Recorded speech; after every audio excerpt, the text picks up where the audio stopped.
Quando nós pensamos em profetismo, nós sempre pensamos assim, Deus falando por meio de alguém, né? E o profeta é aquele que fala a palavra de Deus. Nós sempre pensamos assim. Mas, se nós pensarmos no sentido mais clássico da palavra, seria a palavra de Deus. O que é a profecia? A profecia é a palavra de Deus. Então, o profeta é aquele que fala a palavra de Deus. Ora, independentemente dessa palavra ser futura, presente ou passado, ela é a palavra de Deus. Porque, por incrível que pareça, a maioria das profecias não tratam de coisas do futuro. Elas tratam de coisas do presente e até mesmo do passado. E não deixam de ser profecia. Porque profecia, na nossa mente, sempre está associada a algo que vai acontecer. Mas a profecia, biblicamente, é a exata manifestação daquilo que Deus disse. É a palavra de Deus proclamada fielmente, como está revelado na Escritura Sagrada. Ok? Então, tendo isso como nosso fundamento, não é? E aqui eu não estou negando o fato de que existe predição na Escritura, mas eu estou dizendo que não é a grande maioria das informações que nós temos, porque senão profecia só seria associada ao futuro, mas não é. Profecia também fala do passado. Por incrível que pareça, dentro da estrutura canônica do judaísmo, né, e o cano judaico, Josué está dentro dos livros proféticos. Ele não tem a divisão do livro histórico como nós temos.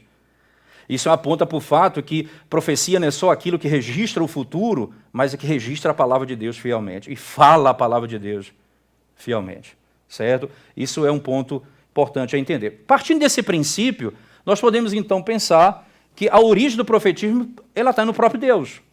E veja, e a criação ela demonstra isso com muita clareza. Veja bem, Deus fala e as coisas acontecem como ele falou. Veja que antes mesmo dessa estrutura profética do período monarca, você tem já os profetas anteriores ao próprio Moisés, como o caso de Noé. Se você pega o capítulo 3 do livro de Gênesis, que descreve ali ele obedecendo às ordens de Deus na construção da arca, você vai perceber isso. O capítulo 7 ele tem uma enxurrada de informações como essa. E ele fez segundo o que Deus ordenou. E ele fez tudo conforme o Senhor ordenou. Essa é uma estrutura profética. Ora, em Ezequiel 37, por exemplo, quando Deus fala para Ezequiel se dirigir àqueles ossos secos, o texto descreve: e eu fiz conforme o Senhor me ordenou. Falei tudo que o Senhor disse. Perceba, é a mesma estrutura, tanto em Noé quanto em Ezequiel. Então, Deus fala e aquilo que ele falou é a realidade, é a verdade. Então, perceba que na própria criação você tem esse caráter profético. Ora, Deus disse assim: haja luz e houve luz. Isso nos faz entender, não é, que o ato daquilo que ele falou é exatamente aquilo que acontece. Tem um livro muito interessante também, que uma tradução dele seria mais ou menos assim: no início era a palavra, de Verne Poitras. Esse autor, ele tem nessa obra dele, ele descreve algo intrigante. Ele fala da origem da palavra, da voz, da fala. E ele vai discutir isso. Ele começa, então, na Trindade. Ele mostra que a fala começa na Trindade. Esse é o aspecto trinitariano da conversação. Isso é tão intrigante que essa associação com o homem se dá por meio de uma comunicação. Veja, Deus fala e todas as coisas passam a existir. Mas quando ele cria o homem, ele cria no diálogo. Ele diz: façamos o homem à nossa imagem. Perceba que essa relação com o homem trata da comunicação. Deus criou o homem para se comunicar com ele. Mas ele fala com as coisas que não existem e elas passam a existir. Assim como ele fala ao homem e o homem passa a entender o que ele diz.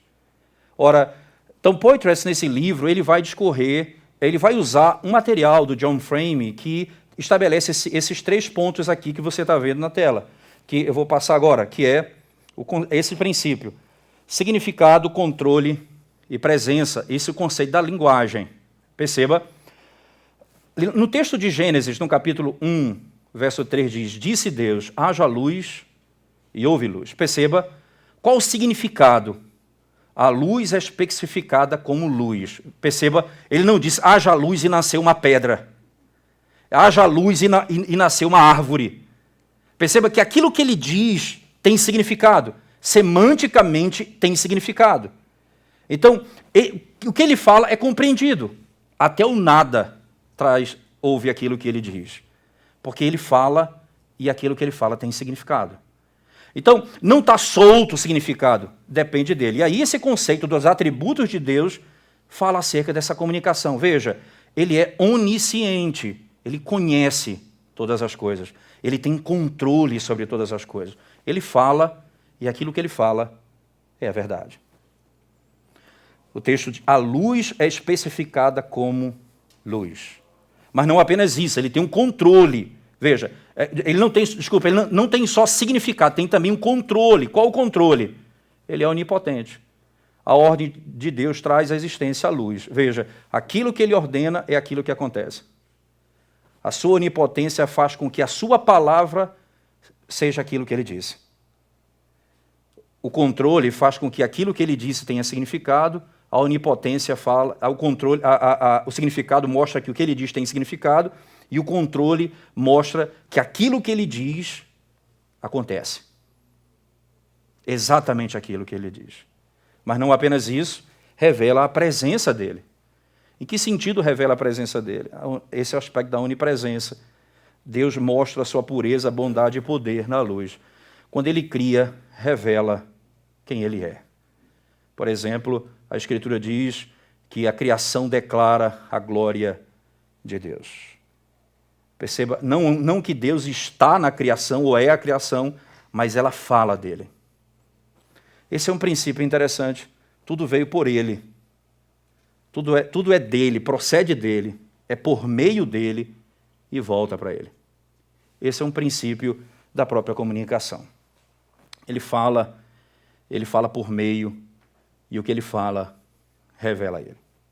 Esse é um ponto que nós podemos entender como sendo o primeiro aspecto claro da estrutura do profetismo no Antigo Testamento.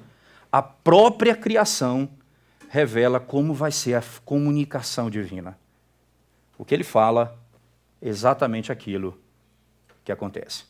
Ok?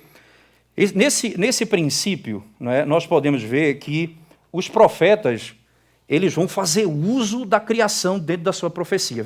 É muito forte o conceito no Antigo Testamento de que o profeta que fala a palavra de Deus, ele se fundamenta que Deus é o Deus criador.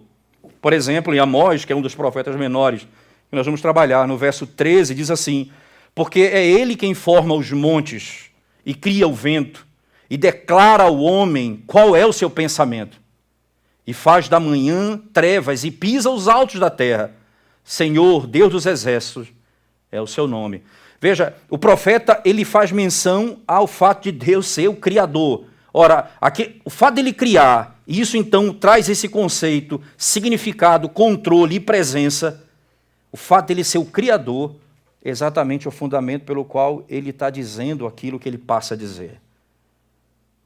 No segundo texto de Zacarias 12, 1 e 2, a mesma verdade, que é outro profeta menor que nós trabalharemos, ele diz, sentença pronunciada pelo Senhor contra Israel. Fala o Senhor o que estendeu o céu, fundou a terra e formou o espírito do homem dentro dele. Eis que eu farei de Jerusalém um cálice de tontear para todos os povos em redor e também para Judá durante o sítio contra Jerusalém. Ele chama o conceito, veja, aquele que falou e trouxe à existência é o que fala aquilo que ainda não aconteceu. Perceba que, independentemente do tempo entre a fala e o acontecimento, o padrão é criação. O que ele diz aconteceu. Pode ser imediatamente após a sua fala, pode ser 600 anos depois da sua fala, pode ser 2000 anos depois da sua fala. Vai acontecer exatamente pelo mesmo princípio. Ele tem um controle daquilo que acontece. E o que ele fala tem significado.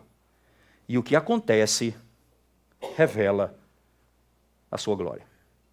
Esse aspecto da comunicação nos ajuda a entender que esse profeta tem consciência de que Deus é o Criador e, como Criador, comunica de forma poderosa.